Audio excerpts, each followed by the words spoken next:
Өлкемізде болып жатқан жаңалықтармен таныс болыңыздар.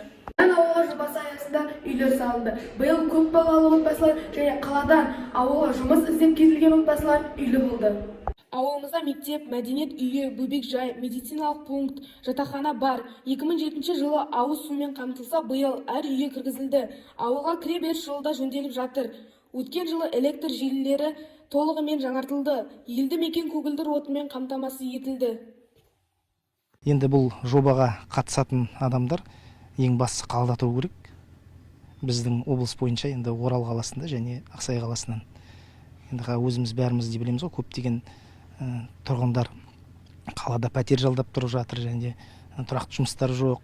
Сондай отбасыларды және балалары көп отбасыларды осы ауылға алып келу деген жоспарда бар. Жаңа үйлерді табыстау салтанатты өтті.